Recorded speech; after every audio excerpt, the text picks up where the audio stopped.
इसके बारे में कुछ भी पता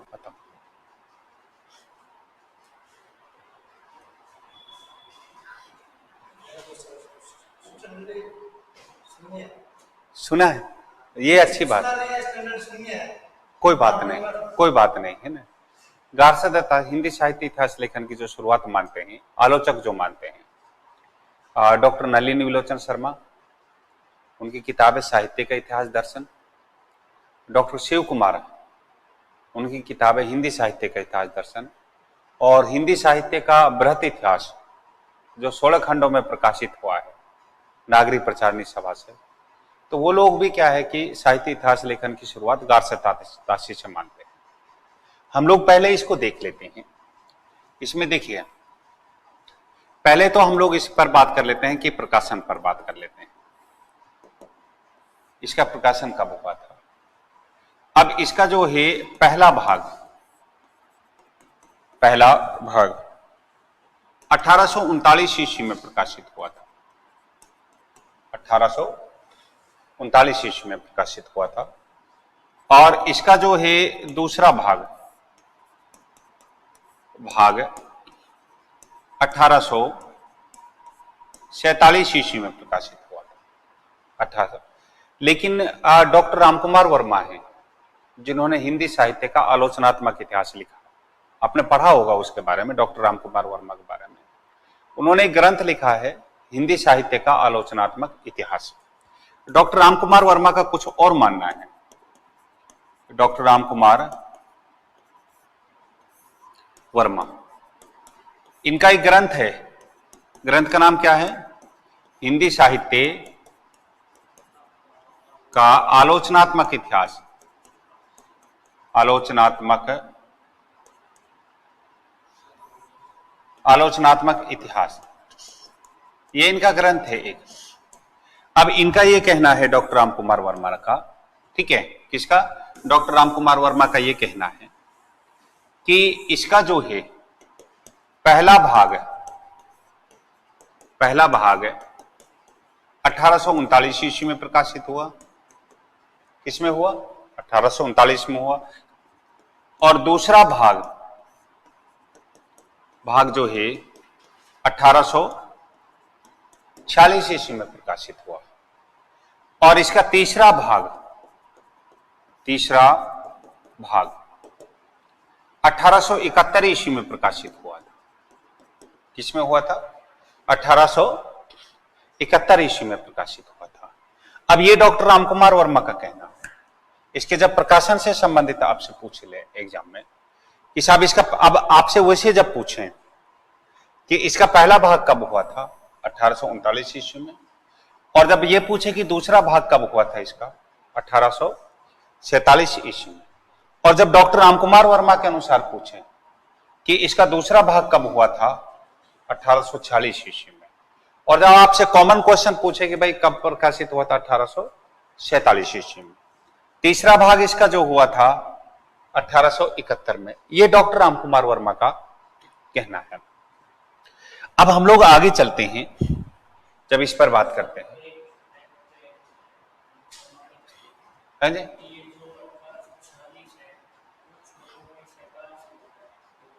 नहीं, हम पर्टिकुलर डॉक्टर रामकुमार वर्मा के अनुसार बात कर रहे हैं।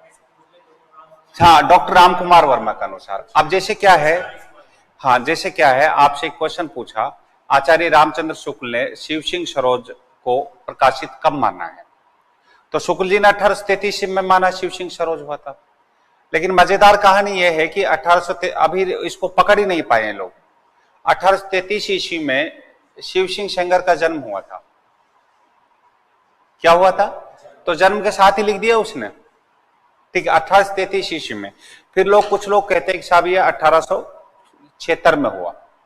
डॉक्टर शिव कुमार, कुछ लोग कहते हैं 1878 में हुआ, ठीक है, कुछ लोग कहते हैं 1871, 1877, इनमें बातचीत करेंगे। डॉक्टर जॉर्ज गिरियर्सन और डॉक्टर रामकुमार वर्मा कहता है कि 1883 ईस्वी में प्रकाशित हुआ। कुछ लोग ये कहते हैं कि साहब 1876 में ये पब्लिकेशन हुआ था, इसका पहला संस्करण, ठीक है। डॉक्टर त्रिलोकी नारायण दीक्षित ने इसे संपादित किया था। लेकिन कुछ लोग कहते हैं कि फिर शिव सिंह सेंगर ने उसको वापस मंगा लिया और वापस मंगा के क्या है उसमें गलतियों को सही किया, और फिर उसको डॉक्टर शिव सिंह सेंगर ने उसको क्या है दोबारा से प्रकाशित किया, दोबारा से 1883 ईस्वी में प्रकाशित किया। अब मजेदार कहानी यह है, उन टीचर्स को यह पता नहीं है कि 1878 में तो वो जीवित ही नहीं थे शिव सिंह सेंगर, 1876 में से तो उनकी मृत्यु हो गई थी। 1883 ईस्वी में कैसे प्रकाशित हो गया?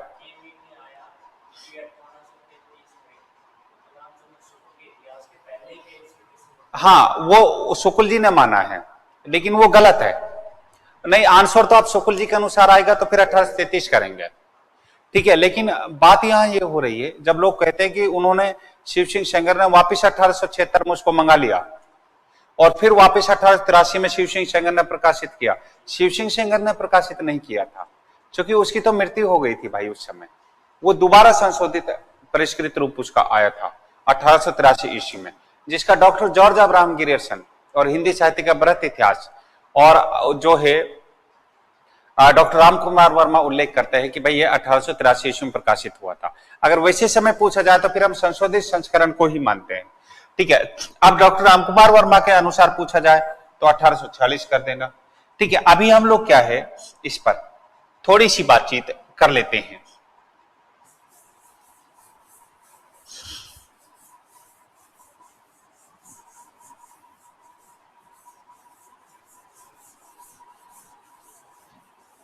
अब देखिए, हम बात ये कर रहे थे, यहां इस्तवार एक शब्द है। इस्तवार, इस्तवार का क्या अर्थ होता है? एक शब्द है इस्तवार, क्या होता है? इस्तवार का अर्थ है इतिहास। फारसी भाषा में इस्तवार को क्या बोलते हैं? इतिहास, ठीक है। एक शब्द है इसमें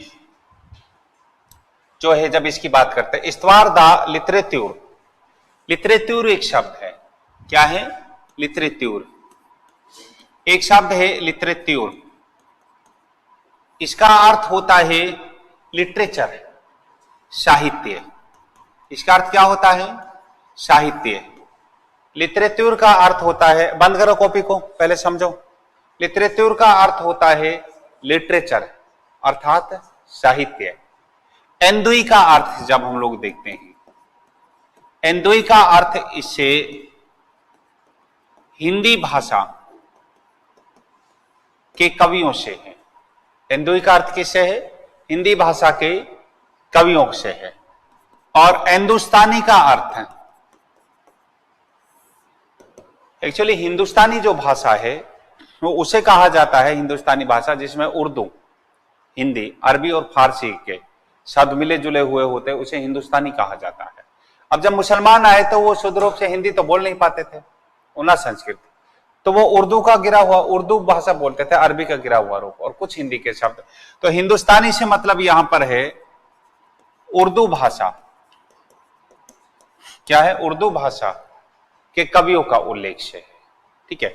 अब ये कई बार ऐसा सवाल एग्जाम में आ जाता है कि इस्तवार इतिहास, लिटरेच्यूर लिटरेचर, एंदुई से अर्थ हिंदी भाषा, उर्दू से अर्थ, ठीक है, हिंदुस्तानी से अर्थ उर्दू भाषा। क्लियर हो गया? इस्तवार द लिटरेचर, द हम लोग लगाते हैं नाम को थोड़ा प्रभावशाली लगा बनाने के लिए, जैसे the Shahrukh Khan, the Sachin Tendulkar, the लगाते हैं हम लोग, ठीक है। तो ऐसे ही फारसी भाषा में ला लगाया जाता है।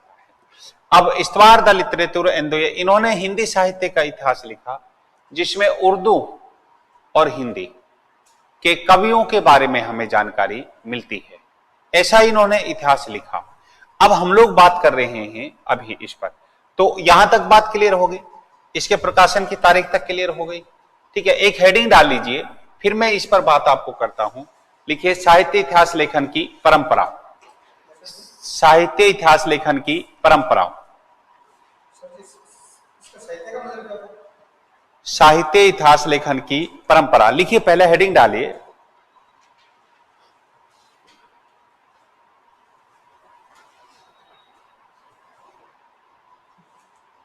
साहित्य इतिहास लेखन की परंपरा।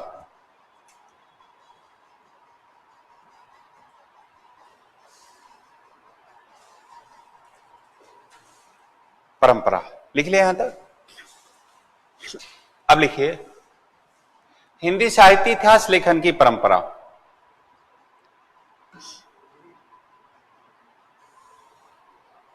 साहित्य इतिहास लेखन की परंपरा, हिंदी साहित्य इतिहास लेखन की परंपरा की शुरुआत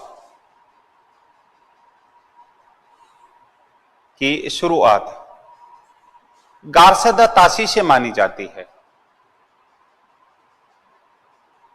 गारसदा तासी से मानी जाती है,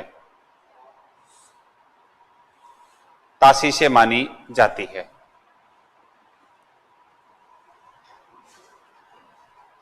ठीक है, अभी थोड़ा सा समझ लीजिए इसे। देखिए हमने इसके बारे में, प्रकाशन के बारे में बात कर ली। पहला भाग 1839 ईस्वी में, दूसरा भाग 1847 ईस्वी में।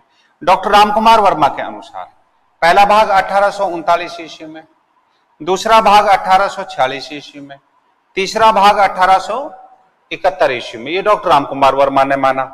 अब हम लोग आगे बात करते हैं।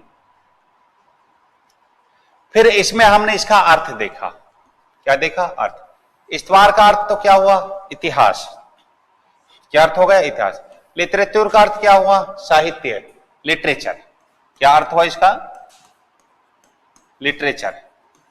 ये लिटरेचर का अर्थ हुआ इसमें, लिटरेचर। ठीक है। अब देखिए यहां पर एंदोई का अर्थ क्या हुआ? हिंदी भाषा बोलने वाले। हिंदुस्तानी का अर्थ क्या हुआ? उर्दू भाषा बोलने वाले। अब देखिए इसमें जो है हमें कुल जो कवि मिलते हैं, क्या मिलते हैं? कवि मिलते हैं। तो इसमें हमें उर्दू, ठीक है, क्या है? उर्दू।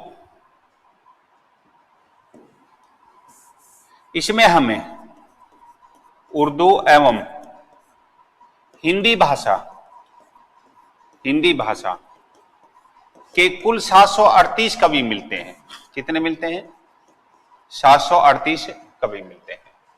अब इसमें हिंदी भाषा के तो जब हम लोग देखते हैं कितने कवि मिलते हैं? 72 कवि। और उर्दू भाषा के इसमें कितने मिलते हैं? 666। कितने हो गए? 738 कवि हो गए। लेकिन इसके साथ साथ जब हम लोग बात करते हैं, इसके साथ साथ इसमें जो है मराठी, गुजराती भाषा के कवियों का भी उल्लेख मिलता है। 738 कवियों के अलावा हमें क्या है कि मराठी, गुजराती कवियों का भी क्या है, हमें इसमें उल्लेख मिलता है। अब हम लोग देखते हैं कि तासी ने जो पद्धति अपनाई थी, लेखन की पद्धति अपनाई थी, क्या अपनाई थी? एक तो इसने क्या है कि वर्णानुक्रम पद्धति अपनाई थी। अब देखिए वर्णानुक्रम पद्धति क्या होती है? नाम के प्रथम अक्षर को आधार बनाकर जब साहित्यकारों का उल्लेख किया जाता है साहित्य में, चूंकि इन्होंने काल विभाजन नामकरण तो किया नहीं, तो उसे हम लोग क्या है, वर्णानुक्रम पद्धति कहते हैं। इन्होंने क्या है, इसमें जो है उर्दू एवं हिंदी भाषा के कवियों का उल्लेख किया। 40 जो कवि हैं, 40 कवियों का इन्होंने जीवन, ठीक है, इन्होंने जन्म, मृत्यु और भाषा से संबंधित जानकारी दी। 40 कवियों को क्या दी इन्होंने? जन्म के बारे में जानकारी दी, मृत्यु के बारे में जानकारी दी और इनके स्थान से संबंधित जानकारी इन्होंने दी। ठीक है, और उनकी भाषा और उनके क्या है, स्थान से संबंधित इन्होंने जानकारी दी। और 66 कवियों के संदर्भ में, 66 कवियों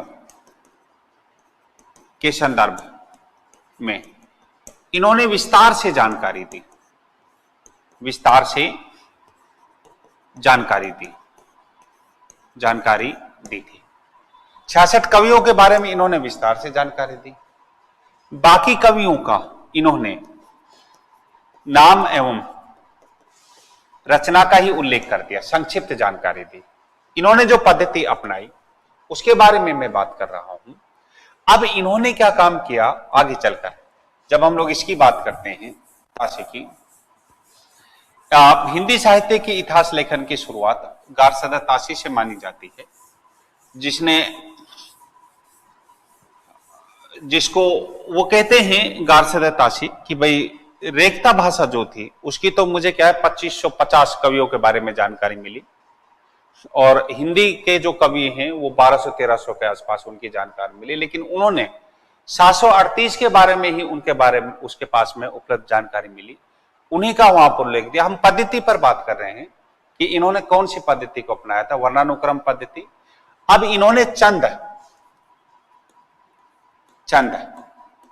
का वर्णन ऐतिहासिक जानकारी के लिए दिया, ऐतिहासिक जानकारी के लिए दिया। चंद का वर्णन किसके लिए दिया? ऐतिहासिक जानकारी के लिए। इन्होंने चंद बरदाई की बात करते हैं जो पृथ्वीराज रासो लिखा है, इन्होंने वहां से चंद से उसकी जानकारी दी। अब ये जो है हिंदी साहित्य की शुरुआत 12वीं शताब्दी से मानते हैं। किससे मानते हैं? 12वीं शताब्दी से मानते हैं। हिंदी साहित्य की शुरुआत किससे? अब जब क्वेश्चन आ जाए आपके कि भाई गारसदा ताशी ने, हम इसकी पद्धति पर बात कर रहे हैं, जो इन्होंने लेखन की टेक्निक अपनाई थी, जो मेथड अपनाया था। पद्धति का मतलब यही नहीं होता कि साहब वर्णानुक्रम वर्ण के प्रथम अक्षर के आधार पर उन्होंने न सारे कवियों को रख दिया है ना, यही नहीं होता। पद्धति का अर्थ होता है कि किस कवि के बारे में क्या कहा और किस रूप में उसको रखा। तो चंद को पद्धति इन्होंने क्या अपनाई? ऐतिहासिकता सिद्ध करने के लिए इन्होंने चंद का उल्लेख किया। चंद का मतलब है चंद बरदाई का उल्लेख किया इन्होंने। अब इन्होंने क्या है, हिंदी साहित्य की शुरुआत 12वीं शताब्दी से मानी। अब आपसे सवाल ये क्वेश्चन पूछ ले जाए कि साहब गारसदा ताशी ने हिंदू साहित्य की शुरुआत कहां से मानी है? ठीक है, कब से मानी है? 12वीं शताब्दी से मानी। हजारी प्रसाद द्विवेदी 10वीं शताब्दी से मानते हैं। आचार्य रामचंद्र शुक्ल जो है अपभ्रंश भाषा से हिंदी साहित्य का आविर्भाव मानते हैं। और जो राहुल सांकृत्यायन है वो जो है सरहप्पा से हिंदी साहित्य की शुरुआत मानते हैं। चंद्रधर शर्मा गुलेरी जिन्होंने पुरानी हिंदी लिखी है, उन्होंने क्या है कि उसकी शुरुआत अपभ्रंश साहित्य से मानी। अलग अलग लोग हैं। और डॉक्टर गणपति चंद्र गुप्त जिन्होंने हिंदी साहित्य का वैज्ञानिक इतिहास लिखा है, वो शालिभद्र सूरी से मानते हैं, हिंदी कविता की शुरुआत मानते हैं। ठीक है, आगे हम लोग बात कर रहे थे। अब इन्होंने दक्षिणी हिंदी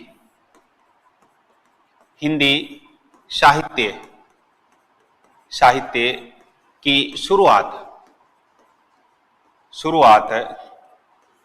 16वीं शताब्दी से मानी। 16वीं शताब्दी से माने। अब क्वेश्चन आ जाए, इन्होंने ये पद्धति अपनाई। पद्धति मतलब लेखन की, इतिहास लेखन की कैसी पद्धति होती है। अब क्वेश्चन आ जाए कि किस लेखक ने, किस साहित्यकार ने कि दक्षिणी हिंदी की शुरुआत 16वीं शताब्दी से मानी है। ठीक है, तो कौन हो गए?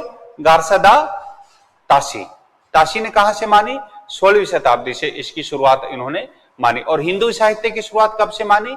12वीं शताब्दी से मानी। ठीक है, अब हम लोग आगे बात करते हैं। इन्होंने कबीर को सिकंदर लोदी के समकालीन माना। सिकंदर लोदी के समकालीन माना। कबीर को इन्होंने सिकंदर लोदी के समकालीन माना। ये गारसदा ताशी ने अपने हिंदी साहित्य के इतिहास में द इस्तवार द लिटरेचर हिंदुस्तानी में किया है। देखिए, अच्छा इतिहास लिखा था इन्होंने। ठीक है, ये पहले अनुसंधान करता है गारसदा ताशी। क्वेश्चन आ जाए कि पहले अनुसंधान करता। 40 साल तक इन्होंने हिंदी और उर्दू के कवियों पर कार्य किया था, और 40 साल के बाद इन्होंने फिर ये हिंदी साहित्य का इतिहास लिखा। तो इसलिए हम लोग इसको अनदेखा नहीं कर सकते इतना कि साहब 738 कवि 1839 1847 में प्रकाशन हुआ, इसमें सांप्रदायिकता मिलती है, ये मिलती है, ठीक है, बेवकूफ लोग कहीं के, ठीक है। तो कबीर को सिकंदर लोदी के समकालीन माना। अब क्वेश्चन आ जाए कि साहब किस साहित्यकार ने कबीर को सिकंदर लोदी के समकालीन माना है? ठीक है, शिव सिंह सेंगर ने, गारसदत्त ताशी ने, ठीक है, गारसदत्त ताशी ने, या महेशदत्त शुक्ल ने। महेशदत्त शुक्ल वही है जिन्होंने भाषा काव्य संग्रह लिखा है, महेशदत्त शुक्ल ने, ठीक है, या फिर कोई एक और दे देंगे, या कोई नहीं, या एडविन ग्रीव्स दे देंगे एक उन्होंने, ठीक है। तो अब साहब इन्होंने सिकंदर लोदी के समकालीन इसको माना, लेकिन कबीर के जन्म के बारे में निश्चित जानकारी नहीं दी। कबीर के जन्म के बारे में निश्चित जानकारी नहीं दी। कबीर के जन्म के बारे में निश्चित जानकारी नहीं दी, ठीक है। मैं आपसे बेटा पहले ही कह रहा था, सबसे खतरनाक होता है अधूरा ज्ञान। क्या होता है? खुद तो आदमी डूबता है, दूसरों को भी ले डूबता है, दूसरों को। तो कबीर के बारे में इन्होंने निश्चित जानकारी नहीं दी। इन्होंने कहा, इन्होंने स्पष्ट किया कि मैं काल विभाजन नामकरण करना चाहता हूं, लेकिन उनकी तथ्यात्मक जानकारी नहीं है, मूल जानकारी के अभाव में मैं काल विभाजन नामकरण नहीं कर रहा, इसलिए मैं वर्णानुक्रम पद्धति का सहारा ले रहा हूं। अर्थात नाम के प्रथम अक्षर को आधार बनाकर इन्होंने साहित्य इतिहास लेखन की शुरुआत की। अभी हम इसकी पद्धति पर बात कर रहे हैं। किस पर बात कर रहे हैं? पद्धति पर बात कर रहे हैं। समझ में आ रहा है आपको? कोई दिक्कत तो नहीं है कि जब पद्धति पर पूछे कि भाई इसमें से हिंदी साहित्य की शुरुआत कब से मानी इन्होंने? 12वीं शताब्दी से। दक्षिणी हिंदी साहित्य की शुरुआत कब से मानी? 16वीं शताब्दी से। कबीर को सिकंदर लोदी के समकालीन इन्होंने माना, लेकिन कबीर के निश्चित जन्म के बारे में इन्होंने जानकारी नहीं दी। अब हम लोग आगे बात करते हैं इसमें। तो इन्होंने पद्धति का सहारा लिया, वर्णानुक्रम पद्धति का सहारा लिया। फिर आगे हम लोग बात करते हैं, ठीक है। इन्होंने जो है दादू पर, ठीक है, दार्शनिक चेतना के लिए, दार्शनिक चेतना के लिए, अर्थात साहित्य की दार्शनिक चेतना सिद्ध करने के लिए इन्होंने भक्त कवियों को चुना, संत कवियों को चुना, जिनमें कौन कौन से? कबीर, नानक, दादू दयाल, नाम तो सुना होगा आप लोगों ने। कबीर को चुना, नानक को चुना और दादू को चुना दार्शनिकता सिद्ध करने के लिए, दर्शन को सिद्ध करने के लिए संत कवियों को चुना इन्होंने। अब इन्होंने हम लोग जब बात करते हैं, ठीक है, जो है संत पीपा, नाम तो सुना होगा आप लोगों ने, ठीक है। संत पीपा को इन्होंने दार्शनिकता चुन लिया, लेकिन इन्होंने क्या काम किया? जो पद्धति अपनाई, ठीक है, किसने? गारसदत्त ताशी ने। संत पीपा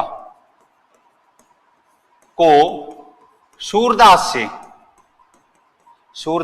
से अधिक महत्व दिया। क्या दिया? अधिक महत्व दिया। सूरदास से अधिक महत्व दिया। अब क्यों दिया इन्होंने? मैं बताता हूं आपको कि इन्होंने सूरदास पर 4 पृष्ठ लिखे। कितने लिखे? 4 पृष्ठ में ही बात खत्म कर दी इन्होंने। सूरदास पर 4 पेज लिखे। और इन्होंने संत पीपा पर 12 पृष्ठ लिखे। कितने लिखे? 12 पृष्ठ लिखे। संत पीपा पर तो भाई साहब ने 12 पृष्ठ लिख डाले, और इस पर क्या है? 4 पृष्ठ लिखे, ठीक है। अब आगे बात करते हैं तुलसीदास पर इन्होंने संक्षेप में लिखा। किस में लिखा? संक्षेप में लिखा था। अब प्रेम सागर है ना, जो प्रेम सागर, उसको इन्होंने महत्व दिया, क्योंकि प्रेम सागर में श्री कृष्ण का वर्णन है। प्रेम सागर में इन्होंने उसको संक्षिप्त वर्णन दिया। कि रीजन क्या है? प्रेम सागर का जो श्री कृष्ण है उसको क्राइस्ट के समकक्ष इन्होंने बताया। ईसाई धर्म के समकक्ष बताया। तो इन्होंने प्रेम सागर को महत्व दिया। प्रेम सागर जो लिखा गया श्रीमद् भागवत पुराण के 10वें स्कंद के 13वें अध्याय पर लिखा गया है, तो उसको महत्व दिया क्योंकि प्रेम सागर के जो श्री कृष्ण है वो किसके समीप है? क्राइस्ट के समीप है। किसके समीप है? क्राइस्ट के समीप है, अर्थात ईसाई धर्म के समकक्ष ठहरते हैं।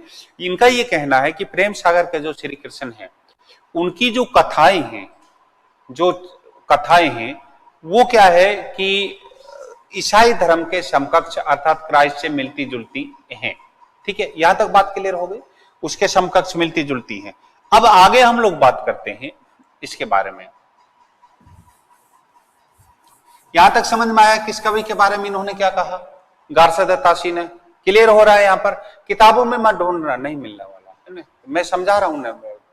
ठीक है, 50 किताबें पढ़कर तब यहां पढ़ा रहे हैं। ठीक है, तो मेरे अब नया संस्करण आ रहा है उसमें मिल जाएगा कुछ, लेकिन हर क्लास मेरी अपडेट होती है। आज की जो क्लास है उससे कल जो होगी वो अपडेट होगी। चूंकि अब मान लीजिए उसने पूछ लिया गार्सदत्तासी ने कबीर के बारे में क्या कहा है, हो गया ना, पूरा राजस्थान साफ हो गया ना। हाँ, नहीं अगर हम लोग ये नहीं पढ़े हुए थे तो साफ हो गया ना, पूरा टीचर भी साफ हो गए और स्टूडेंट भी साफ हो गए।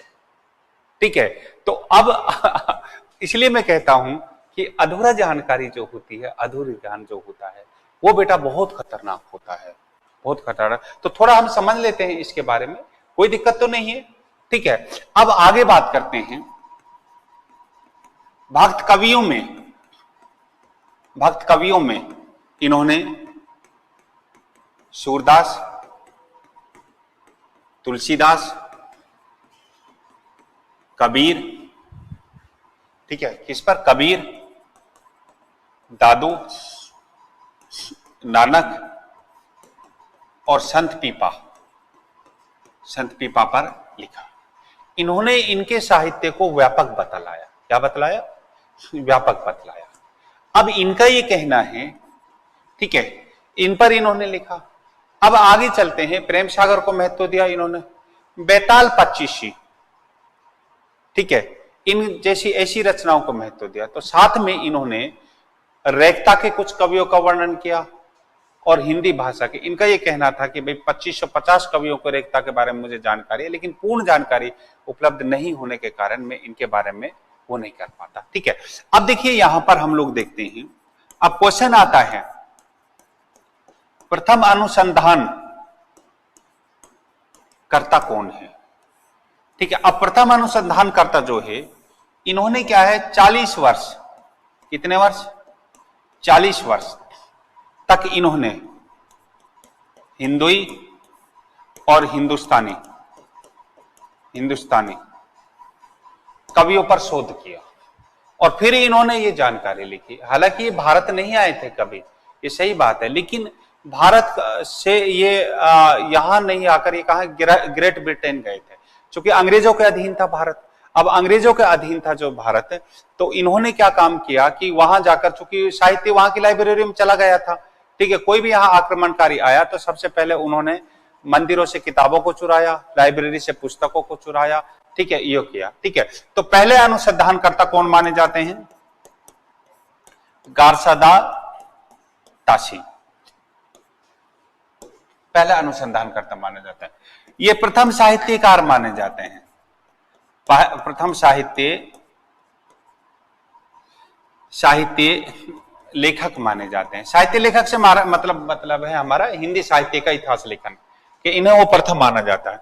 आगे हम लोग बात करते हैं, अब कई बार एक क्वेश्चन आ जाता है जब हम लोग बात करते हैं कि इनका जो ग्रंथ है वो प्रथम अनुसंधान कवित व्रत संग्रह माना जाता है। ठीक है, प्रथम अनुसंधान कवित व्रत संग्रह माना जाता है। अब क्वेश्चन आपसे पूछ लिया जाए एग्जाम में कि पहला अनुसंधानात्मक कवित व्रत संग्रह कौन सा माना जाता है? डॉक्टर रामकुमार वर्मा और डॉक्टर नलिन विलोचन शर्मा, नलिन विलोचन शर्मा। देखिए बेटा, डॉक्टर रामकुमार वर्मा का हिंदी साहित्य के इतिहास का नाम क्या है? हिंदी साहित्य का आलोचनात्मक इतिहास, 1938 ईस्वी में पता था। नलिन विलोचन शर्मा, साहित्य का इतिहास दर्शन। इनका ये कहना है कि प्रथम अनुसंधानात्मक कवित्व वृत्त संग्रह गारसदा ताशी का है। अब आपसे आयोग पूछ ले कि पहला अनुसंधानात्मक जो कवित्व वृत्त संग्रह है वो किसका माना जाता है?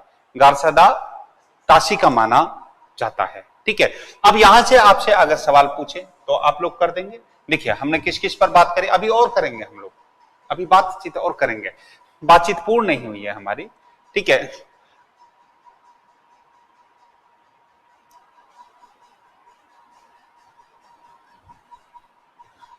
यहां हमने बात करी गारसदा ताशी, यहां से साहित्य इतिहास लेखन की शुरुआत होती है। ठीक है, प्रकाशन वर्ष पर हमने बात करी। किस पर बात करी?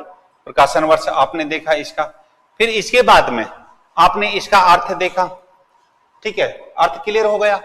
अब आगे आपने इसमें कवियों के बारे में जानकारी देखी, ये बात क्लियर हो गई। ठीक है, आगे हम लोग बात कर रहे थे, आपने इसमें की पद्धति के बारे में जानकारी ली। किसके बारे में? पद्धति, वर्णानुक्रम पद्धति है, उर्दू एवं हिंदी भाषा के कवियों का जानकारी मिलती है। 40 कवियों के जन्म मृत्यु भाषा स्थान के बारे में, यानी 66 कवियों के संदर्भ में इन्होंने विस्तार से जानकारी दी है। ठीक है, नाम और रचना की, बाकी के बारे में नाम और रचना की जानकारी दी है। चंद का इन्होंने ऐतिहासिक जानकारी दी, चंद के संदर्भ में। हिंदी साहित्य की शुरुआत इन्होंने 12वीं शताब्दी से मानी। किससे मानी? 12वीं शताब्दी। दक्षिणी हिंदी की शुरुआत इन्होंने किससे मानी? 16वीं शताब्दी से मानी। कर तो देंगे ना, वहां पर एग्जाम में क्वेश्चन आएगा। ठीक है, कर देंगे। ठीक है, और आगे देखते हैं हम लोग, कबीर को इन्होंने सिकंदर लोदी के समकालीन माना, लेकिन कबीर के जन्म के बारे में निश्चित जानकारी इन्होंने नहीं दी। ठीक है, आगे देखते हैं हम लोग, इसकी बात कर रहे हैं। दार्शनिक चेतना के लिए इन्होंने कबीर, नानक, दादू और संत पीपा का वर्णन किया। ठीक है, संत पीपा को इन्होंने सूरदास से अधिक महत्व दिया, क्योंकि संत पीपा पर, सूरदास पर इन्होंने 4 पृष्ठ में लिख दिया और संत पीपा पर इन्होंने क्या है? 12 पृष्ठ में लिख दिया। तुलसीदास पर इन्होंने संक्षेप में लिखा। प्रेम सागर को इन्होंने महत्व दिया, क्योंकि श्री कृष्ण की कथाओं को, ठीक है, क्राइस्ट से समकक्ष माना गया। अब आगे हम लोग बात करते हैं भक्त कवियों के बारे में। सूरदास, तुलसीदास, कबीर, दादू, नानक, संत पीपा, इनके बारे में चमत्कारिक घटनाओं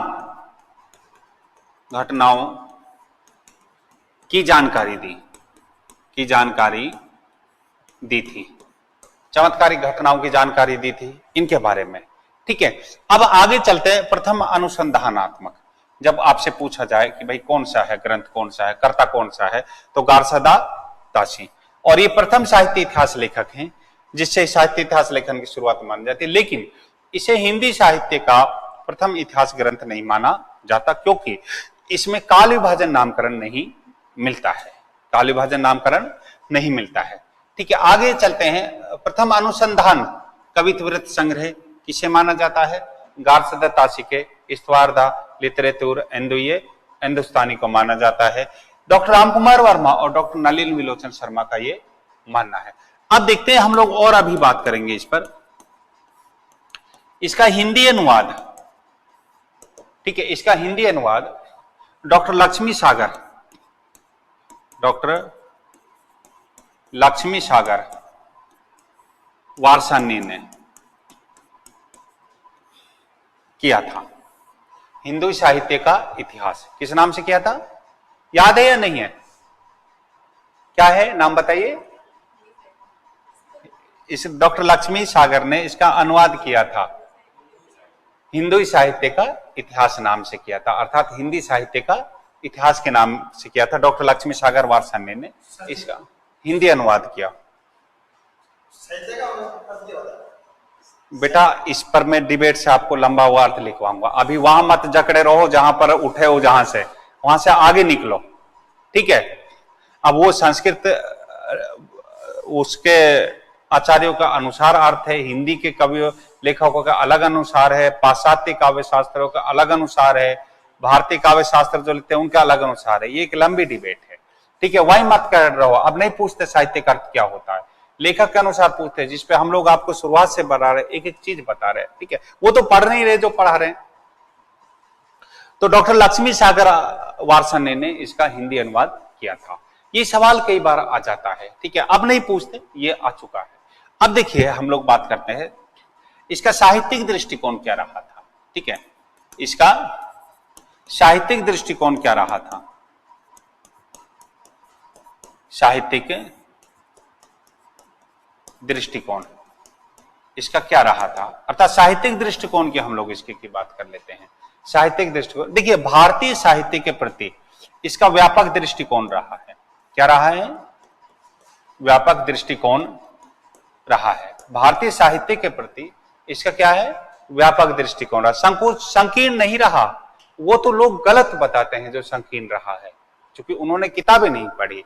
संकीर्ण व्यापक दृष्टिकोण रहा, लेकिन कुछ तथ्यात्मक भूलें हुई, गलतियां हुई। रीजन क्या था? इन्होंने पहले ही कह दिया कि भाई उतना मटेरियल नहीं है, प्रमुख जानकारी नहीं है, इसलिए क्या है कि मैंने काव्य विभाजन नामकरण नहीं किया। व्यापक दृष्टिकोण रहा। इनका यह कहना है कि भारतीय साहित्य किसी भी विश्व में किसी भी साहित्य से हीन नहीं है, हीन नहीं है अर्थात कम नहीं है। इन्होंने कहा विश्व के किसी भी साहित्य से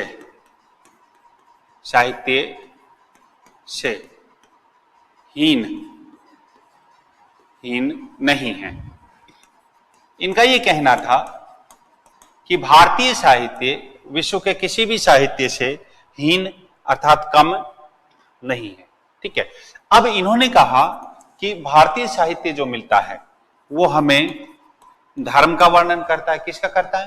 धर्म का वर्णन करता है, ठीक है। वो कथा उसमें मिलती है, हमें क्या मिलती है? कथाएं मिलती हैं। उसमें हमें संगीत मिलता है। क्या मिलता है? संगीत मिलता है उसमें हमें। इसमें हमें भारतीय साहित्य में हमें लाभ हानि, लाभ नुकसान, लाभ हानि नुकसान के बारे में जानकारी मिलती है। इसमें हमें दर्शन मिलता है। क्या मिलता है? दर्शन मिलता है। भारतीय साहित्य के बारे में जब जानकारी देते हैं तो इसमें क्या मिलता है? हमें दार्शनिक चेतना मिलती है। और इसमें हमें जीवन, मृत्यु, उत्साह,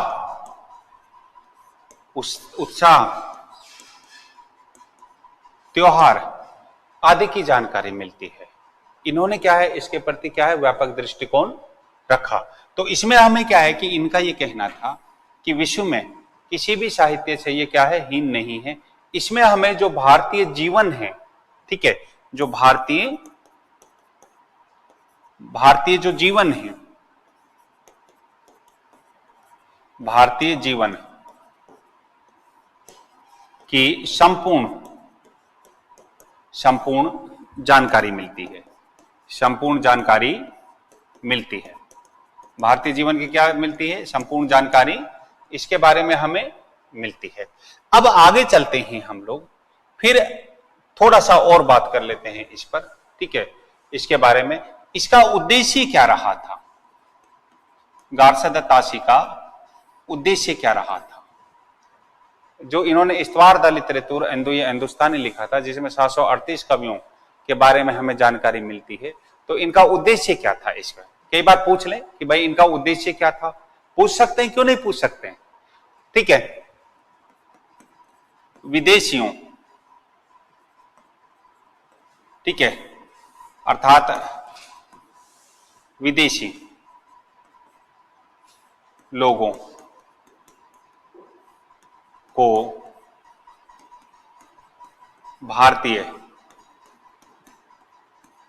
साहित्य, ठीक है, साहित्य, दर्शन, धर्म, संस्कृति की जानकारी देना, साहित्य, भाषा। उद्देश्य क्या था? विदेशी लोगों को, विदेशी मतलब अंग्रेजों को, लोगों को भारतीय साहित्य, भाषा, दर्शन, धर्म, संस्कृति की जानकारी देना और अंग्रेजी साम्राज्य को भारतीय जानकारी समर्पित करना, समर्पित करना, ये इनका उद्देश्य रहा था कि जो भारत का साहित्य है, विपुल साहित्य है, उस समय जानकारी, वो एक परंपरा भी चली थी भारतीय जो ग्रंथ है उनके बारे में लिखने की, जानकारी देने की। तो अंग्रेजी साम्राज्य को एक ऐसा ग्रंथ समर्पित करना जिसके बारे में वहां के प्रशासनिक अधिकारी, अंग्रेज लोग ये जान पाए कि भारत का दर्शन कैसा है, धर्म कैसा है, साहित्य के बारे में क्या है, इनके बारे में इन्होंने इसकी जानकारी दी। ये क्या है, इसका महत्व रहा है। अब हम लोग आगे चलते हैं इसके बाद कि ये आ जाता है कि साहब इसका आधार ग्रंथ कौन सा है, आधार ग्रंथ कौन सा है। डॉक्टर रामकुमार वर्मा ने लंबी जानकारी दी है, लेकिन हम लोग उनमें से कुछ कम की बात कर लेते हैं। आधार ग्रंथ जैसे पृथ्वीराज रासो, पृथ्वीराज रासो, राग कल्प द्रुम, राग कल्प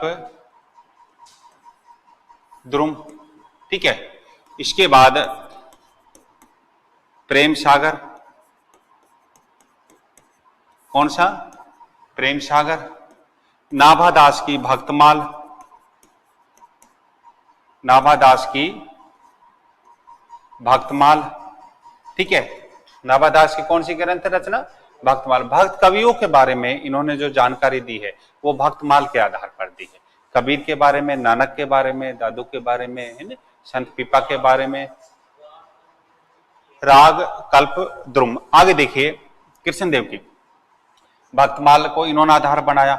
इन्होंने आइन अकबरी, आइन ए अकबरी, ए अकबरी को आधार बनाया। इन्होंने आइन अकबरी को आधार बनाया, ठीक है। तो इन्होंने क्या है, फिर इन्होंने यहां के जो छंद हैं, जो यहाँ के छंद हैं प्रचलन में है, कथा, लोकोक्ति, लोकोक्तियों, क्या है? लोकोक्तियों, कथानक, क्या है? कथानक, रूढ़ियां, रूढ़ियां, कहावतें, कहावतें प्रचलन में है, जो क्या है? कहावत जो प्रचलन में है, इनको आधार बनाया। हिंदी साहित्य का इतिहास है। अब जब क्वेश्चन पूछे कि भाई इसका आधार ग्रंथ सामग्री क्या है, यहाँ के जो छंद प्रचलन में है, लोकगीत जो प्रचलन में है, ठीक है, जो कथानक रूढ़ियां हैं, कहावतें हैं, लोकोक्तियां हैं, मुहावरे हैं, और जो हमारे, ठीक है, जो लोकगीत प्रचलन में, उनको आधार बनाया।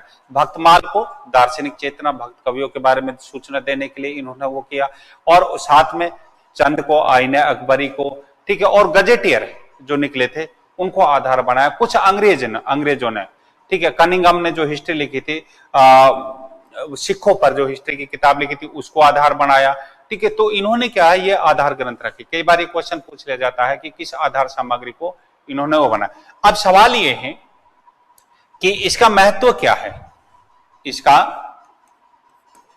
कई दृष्टिकोण से उल्लेख कीजिए, इसका महत्व क्या है, ठीक है।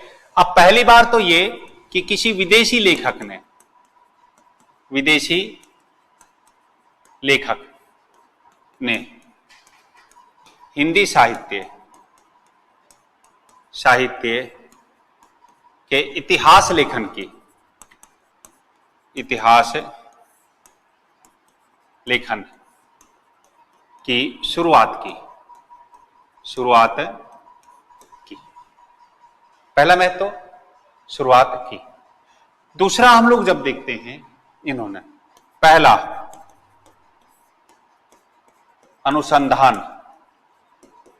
अनुसंधान कवित्वृत संग्रह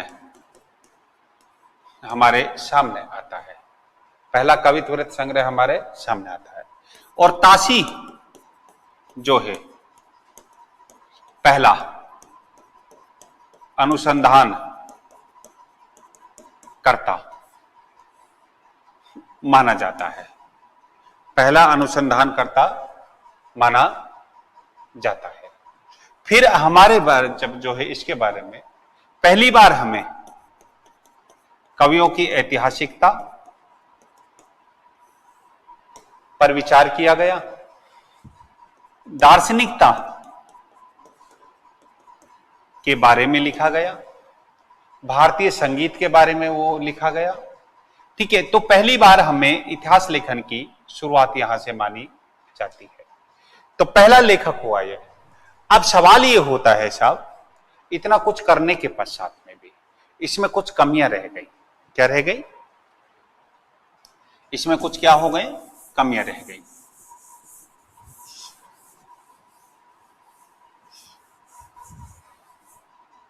इसके दोष अर्थात कमियां। कमियां क्या है? पहली कमी तो काल विभाजन एवं नामकरण नहीं मिलता है, नहीं मिलता है। दूसरा, इसमें सांप्रदायिकता मिलती है। सांप्रदायिकता कैसे? जैसे उर्दू के कवियों को महत्व दिया गया, हिंदी के कवियों को महत्व नहीं दिया गया। ये एक सांप्रदायिकता माने। सांप्रदायिकता ये थोड़ी होती है तो भाई आपस में एक दूसरे, सांप्रदायिकता ये भी होती है। धर्म के प्रति भावना जब देखते हैं तो इसे ना ईसाई धर्म जो है उसको हिंदू धर्म से क्या है श्रेष्ठ बताया। ठीक है, श्री कृष्ण को क्राइस्ट का ही रूप ही इन्होंने दिया। तो इसमें क्या है? सांप्रदायिकता मिलती है।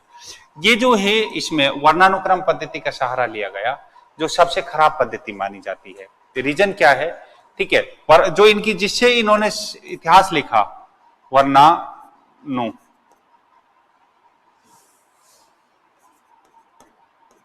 वर्णानुक्रम पद्धति, ये जो है सबसे खराब पद्धति है, क्योंकि इसमें कवियों का आगे पीछे नाम हो जाता है। ठीक है, तो इसलिए क्या है कि इसे खराब पद्धति में, जैसे अमीर खुसरो जो है, ठीक है, वो पहले आ जाएंगे और जब चंद की बात करेंगे तो चंद बरदाई क्या है बाद में चले जाएंगे। ये इससे साहित्य इतिहास लेखन की इसमें कुछ क्या है भ्रांतियां दी हुई हैं। क्या है? भ्रांतियां दी हुई हैं, अपूर्ण जानकारी है। जैसे सूरदास को उतना महत्व नहीं दिया जितना पीपा को दिया, संत पीपा को। तुलसीदास से ज्यादा महत्व इन्होंने कबीर को दिया। तो कुछ ऐसी कमियां हैं जो, लेकिन इसके बावजूद ये हिंदी साहित्य के इतिहास लेखन की पहली शुरुआत गारसदा ताशी से मानी जाती है। और इसका अनुवाद लक्ष्मी सागर वात्सन ने हिंदू साहित्य का इतिहास अर्थात हिंदी साहित्य के इतिहास के नाम से किया था। ठीक है, तो यहां से कई बार आपसे सवाल पूछ लिए जाते हैं। अब आपको क्या है, जब इसके बारे में पढ़ना है, हम लोग कल पढ़ेंगे इसके बारे में, लेकिन किन चीजों को ध्यान रखना है इसके बारे में, गारसदा ताशी के बारे में। देखिए, आपने शुरुआत कहां से करनी है जब इसको देखते हैं। गारसदा ताशी इस्तवार द लिटरेचर हिंदुस्तानी, पहला भाग 1839 में, दूसरा 1847 में। और इसकी जो भाषा है वो कौन सी है? फ्रेंच। चूंकि ये फ्रेंच भाषा के ही विद्वान थे, अपनी भाषा में इनका ये कहना था फ्रेंच भाषा में ही मैं अभिव्यक्ति अच्छे से कर पाता हूं, इसलिए इन्होंने अपनी भाषा में फ्रेंच लिखा। ये एक बड़ी बात है कि हिंदी और उर्दू के कवियों के बारे में कोई फ्रेंच भाषा के संदर्भ में लिख रहा है। ठीक है, अब डॉक्टर राम कुमार वर्मा ने इनका, पहले तो आप इसके प्रकाशन पर बात करेंगे, दूसरा ये किस भाषा में है इस पर बात करेंगे। ठीक है, फिर तीसरा इसके क्या है कि आप लोग अर्थ पर बात करेंगे। किस पर बात करेंगे? अर्थ पर बात करेंगे। फिर क्या है, इसमें कवियों के बारे में, जानकारी के बारे में बात करेंगे। फिर हम लोग जब देखते हैं इसकी पद्धति के बारे में बात करेंगे, पांचवा। ठीक है, किसके बारे में? पद्धति के बारे में जाते हैं। वर्णानुक्रम पद्धति, उर्दू हिंदी भाषा कवि, 40 कवियों को जन्म मृत्यु, ये 66 कवियों को नाम और रचना के बारे में, ये पूरी उसके बारे में मैं लिखवाऊंगा कल। मैंने तो आज एक सामान्य जानकारी दी है कि गारसदा ताशी पर हमें किन किन बिंदुओं पर बात करनी चाहिए। ठीक है, इसका जो है आप चंद के ऐतिहासिकता के बारे में, चंद के बारे में लिखा है। हिंदी साहित्य की शुरुआत इन्होंने इसमें करेंगे, ये पद्धति में करेंगे। 12वीं शताब्दी से माने सिकंदर लोदी के समकालीन थे। जन्म मृत्यु के बारे में निश्चित जानकारी नहीं। फिर इसकी दार्शनिक चेतना पर करेंगे, ठीक है। दार्शनिक चेतना को इन्होंने भक्तमाल के आधार पर बतलाया। किसके आधार पर बताया? भक्तमाल। संत पीपा को सूरदास से अधिक महत्व दिया। संत पीपा को क्या दिया? सूरदास से अधिक महत्व दिया, ठीक है। पीपा पर तो 12 पेज लिख दिए, और इस पर किसने लिखे? सूरदास पर 4 पृष्ठ लिख दिए। तुलसीदास को इन्होंने संक्षेप में लिखा। प्रेम सागर को महत्व दिया। महत्व क्यों दिया प्रेम सागर की प्रशंसा? क्योंकि इसमें श्री कृष्ण की जो कथाएं हैं वो क्राइस्ट से मिलती जुलती हैं, और श्री कृष्ण को क्राइस्ट का ही एक रूप माना, ठीक है। अब इसके बाद आप इस पर बात किस में करेंगे? देखिए, प्रथम अनुसंधानकर्ता पर बात करेंगे, ठीक है। किस पर बात करेंगे? आप 8-10 बिंदु इसके बना लीजिए। फिर प्रथम अनुसंधान कवित्वृत संग्रह पर बात करेंगे, क्यों है क्यों नहीं है। भाई 40 साल तक इन्होंने, ठीक है, खोज करके उर्दू हिंदी कवियों के बारे में लिखा, और इन्होंने कहा कि रेखता के कवियों के बारे में मुझे करीब करीब 2550 कवियों के बारे में जानकारी है, और 1200 कुछ के संदर्भ में क्या है, मुझे हिंदी कवियों के बारे में जानकारी है। फिर लक्ष्मी सागर वारसाने ने इसका हिंदी अनुवाद किया, हिंदू साहित्य का इतिहास, ठीक है, अर्थात हिंदी साहित्य का इतिहास जिसको हम लोग। फिर इसका साहित्यिक दृष्टिकोण पर आप बात करेंगे। किस पर बात करेंगे? साहित्यिक दृष्टिकोण पर बात करेंगे। इसका साहित्यिक दृष्टिकोण क्या था? तो मैं थोड़ा सा आपको वैसे कराए जानकारी कि भाई कल से हम लोग इसको पढ़ेंगे, ठीक है। विश्व के किसी भी साहित्य से भारतीय साहित्य को कम नहीं मान। इनका क्या कहना था, ठीक है, क्या कहना था कि भारतीय साहित्य इतना विपुल साहित्य है जिसमें हमें धर्म के बारे में, दर्शन के बारे में, यहाँ का रहन सहन, यहाँ का कल्चर, यहाँ की सभ्यता, यहाँ का संगीत, यहाँ का खान पान, यहाँ के लाभ हानि, ठीक है, विवाह, तीज, त्योहार, सबके बारे में जानकारी मिलती है। अब कोई क्वेश्चन ऐसा आ जाए कि किस साहित्यकार ने माना है कि भारतीय साहित्य में धर्म, दर्शन, संगीत, विवाह, तीज, त्योहार, वहां का लाभ हानि, जीवन मृत्यु, सबके बारे में जानकारी मिलती है, तो हमारा तो ध्यान ही नहीं जाएगा। सब गारसे ताशी ऐसा भी कुछ, क्योंकि हम तो गारसे ताशी को गाली वाली देकर चले गए ना, छोटा सा पढ़कर, उतना समझकर, तो हमारा तो क्वेश्चन ही गलत हो जाएगा, ठीक है।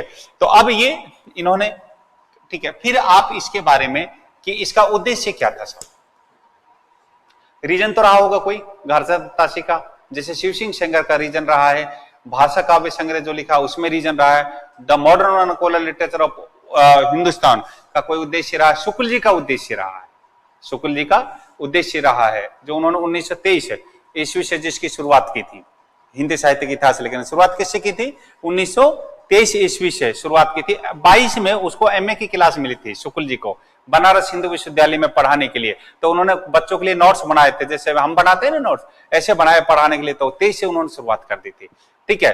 तो अब हम लोग बात कर रहे थे, तो इन्होंने विदेशी लोगों को, अर्थात विदेशियों को भारतीय साहित्य के बारे में जानकारी देना इनका मूल उद्देश्य रहा था, और एक अंग्रेजी साम्राज्य के समक्ष ऐसा ग्रंथ उसके चरणों में प्रस्तुत करना जो भारतीयों के बारे में संपूर्ण जानकारी ले दे, ये इनका उद्देश्य रहा था, ठीक है। और अंग्रेजी प्रशासनिक अधिकारियों को यहाँ के साहित्य के बारे में जानकारी। फिर आधार ग्रंथ कौन से रहे साहब? कुछ तो इन्होंने अंग्रेजी ग्रंथों को आधार बनाया, कुछ इन्होंने, ठीक है, हिंदी के ग्रंथों को, जैसे पृथ्वीराज रासो, राग कल्पद्रुम, प्रेम सागर, भक्तमाल, ठीक है, आईने अकबरी, फिर यहाँ की कथाएं, लोक कथाएं, कहावतें, इनको आधार बनाया। फिर अंत में इसका सब महत्व क्या है, इसका सब महत्व क्या है, इस पर बात करेंगे आप, इसके महत्व पर। और फिर इसके बारे में कि इसमें कमियां क्या है, क्या कमियां क्या है, इन पर बात करेंगे। तो हम ऐसे 10-15 बिंदु बना लेंगे जो हिंदी साहित्य का इस्तवार द लिटरेचर हिंदुस्तानी में जो हमें इस ग्रंथ में मिलता है, उन पर हम बात करेंगे। अब एग्जामिनर ऐसे डिटेल से फिर पूछेगा आपसे कि इनमें से कोई 4 ऑप्शन दे देगा और फिर बता देगा, बताइए साहित्य इतिहास के संदर्भ में, गारसे दत्ताशी के संदर्भ में असंगत क्या है, क्या नहीं। तो इसके बारे में हम लोग जानकर समझे कहां से पढ़ना चाहिए और कैसे पढ़ना चाहिए, ऐसे पढ़ना चाहिए, ठीक है। ये नहीं कि साहब 1800, ठीक है, 39 में हुआ, 47 में प्रकाशन हुआ, इसमें सांप्रदायिकता मिलती है, जय सिया राम। अरे भगवान भी बुरा मान जाएगा अगर इतनी अधूरी जानकारी देंगे, तो वो आ जाएंगे तीर कमान लेकर यहीं पर, ठीक है। राम का अर्थ तो जानते हो ना क्या होता है, राम का अर्थ क्या होता है? भगवान राम का अर्थ नहीं जानते आप लोग? राम का अर्थ पिटवाओगे? बताइए राम का अर्थ क्या होता है? नेताओं से पूछो जाकर कि राम का अर्थ क्या होता है, नहीं पता राम का अर्थ क्या होता है। चॉकलेट खिलाऊंगा आपको अगर आप बताओगे तो। नहीं, ये राम शब्द है। क्या है? राम शब्द। इसका अर्थ होता है मनोयज्ञ। क्या होता है? मनोयज्ञ। और दूसरा अर्थ क्या होता है? सुंदर। ये राम शब्द का अर्थ होता है, मनोयज्ञ। अब आयोग पूछ लेगा साहब राम शब्द का अर्थ क्या है, तो मुसीबत आ जाएगी ना, और भगवान राम भी आकर खड़े हो जाएंगे, मेरे नाम का अर्थ पता नहीं है तुमको, नौकरी नहीं दूंगा। राम भक्ति पढ़ा या नहीं पढ़ा बेटा? राम भक्ति का उदय तो तब नहीं पढ़ाया कि राम का अर्थ क्या होता है, कृष्ण का अर्थ क्या होता है, विष्णु जी का अर्थ क्या होता है।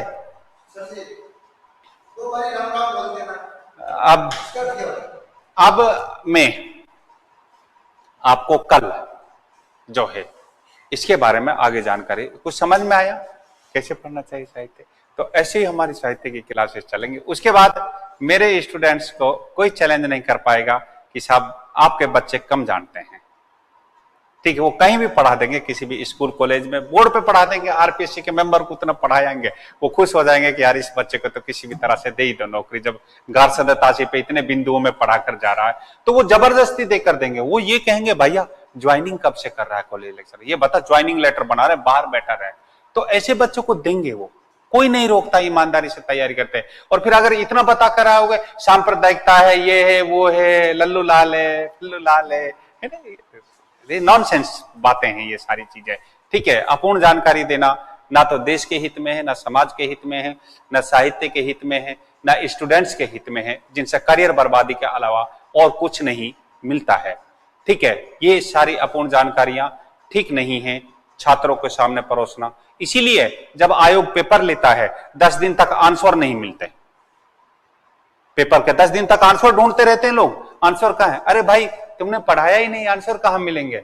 और इनके स्विच ऑफ आते हैं मोबाइल, टीचर्स के स्विच ऑफ आते हैं मोबाइल के। आप उसको संपूर्ण जानकारी देती जरूरत ही नहीं है, बच्चे को आंसर वही दे आएगा कि यार मेरा इतना सिलेक्शन है।